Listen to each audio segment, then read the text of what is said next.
Magandang araw mga kaparokya. Today is March 14, araw po ng Huwebes at inyo na namang masasaksiyan ang panibagong yugto ng ating online viewership ng dalawang bigating noontime show dito sa ating bansa. At bago natin simulan ay pakisubscribe ang aking YouTube channel, pakiclick ang bell notification icon para lagi kayong updated sa mga bagong video na ilalabas ko. So mga kaparokya, usap-usapan na nilisan na di umano ng Halusos family ang opisina ng Tape Incorporated sa Xavierville, Diliman, Quezon City. So after more than 4 decades of existing in showbiz industry, ay nilisan na di umano ng pamilya Halusos ang Tape Incorporated. According to one of the TVJ defenders na si Models of Manila, ay tinanggal na di umano ang signage ng Tape Incorporated sa nasabing lugar. Actually, para sa akin, di naman natin masasabi na matagal na nag-stay ang Halusos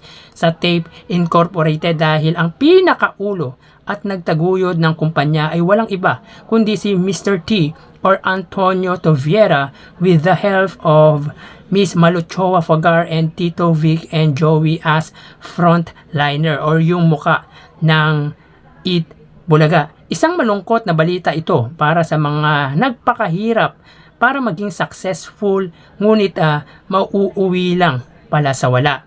Hindi naging maganda ang exit ng kumpanya dahil sa di magandang pagkakaunawaan ng dalawang kampo, ang Halusos clan at Tito Vic and Joey. May nagsabi na ang TVJ ang sinisisi ng pamilya kung bakit nalugi. Pero ayon kay Models of Manila, ay may mas malalim pa na dahilan at ito nga ay tungkol sa politika, kung saan may malaking gastos daw na nangyari noong 2022 national election sa Zamboanga del Norte.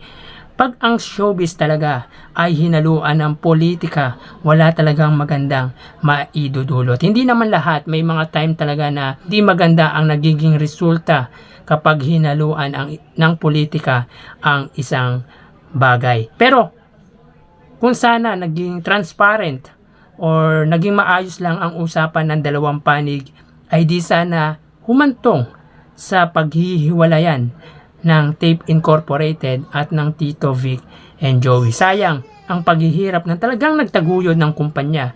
Siguro will talaga na mangyari yun para maisaayos ang lahat-lahat. So tara, ating alamin ang online viewership ng dalawang bigating noontime show. Para sa Eat Bulaga, under TVJ Facebook page na may 2.1 million followers at sa It's Showtime na may 17 million followers. So as of 12:44, makikita po natin dito sa kanilang live viewers sila ay may 15.4 para po sa Eat Bulaga.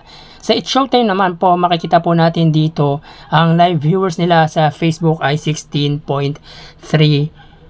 live viewers. So, i-click po natin para makita po natin yung actual numbers ng kanilang viewership sa oras na 12:44. So, tara. Para po sa Eat Bulaga, sila ay may kasalukuyang live viewers na 15.4 thousand. Samantalang ang It's Showtime naman ay may 16,000 viewers. So, ulitin po natin mga kaparokya, para po sa Eat Bulaga, sila ay may 15.7 thousand live viewers. Samantalang ang It's Showtime ay may 16,000 viewers. So, dikit po ang kanilang live viewership pagdating sa Facebook Live. At dito makikita po natin na lamang ng konting viewership ang It's Showtime. Kung i-convert natin to into percentage ay mas maraming nanonood para sa Eat Bulaga. So, mapunta naman po tayo sa TV Network YouTube channel. Para po sa Eat Bulaga, under po yan sa TV5 Philippines na may kasalukuyang 1.7 million subscribers. Samantalang sa It's Showtime naman, under ABS-CBN Entertainment YouTube channel na may 47.1 million subscribers. So, as of 12:46 PM, para po sa Eat Bulaga, sila ay may kasalukuyang 54,000 viewers. Para po yan sa TV5 Philippines. Samantalang sa It's Showtime naman, under ABS-CBN Entertainment YouTube channel, sila ay may 104,000 viewers. So ulitin po natin mga kaparokya, as of 12:46 PM para po sa TV5 Philippines, ang Eat Bulaga ay may 55,000 viewers. Sila ay may segment na Gimme 5.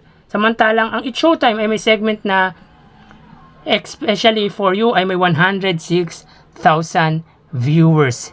So dito sa YouTube Live ng dalawang TV network, mas maraming nanonood ang Eat Showtime. Pero hindi ibig sabihin na konti ang live viewers ng TV5 sapagkat ang subscribers nila ay 1.7 million lamang. Samantalang ang ABS-CBN Entertainment ay million po ang kanilang subscribers. Milya-milya po ang layo nito pagdating sa pagitan ng subscribers ng TV5 at ABS-CBN Entertainment. Sila ay may 47.1 million subscribers. Mapunta po tayo sa main YouTube channel ng dalawang noontime show para po sa Eat Bulaga under Eat Bulaga TVJ YouTube channel na may kasalukuyang 873,000 subscribers. Samantalang sa Eat Showtime naman, sila ay may kasalukuyang 2.04 million subscribers.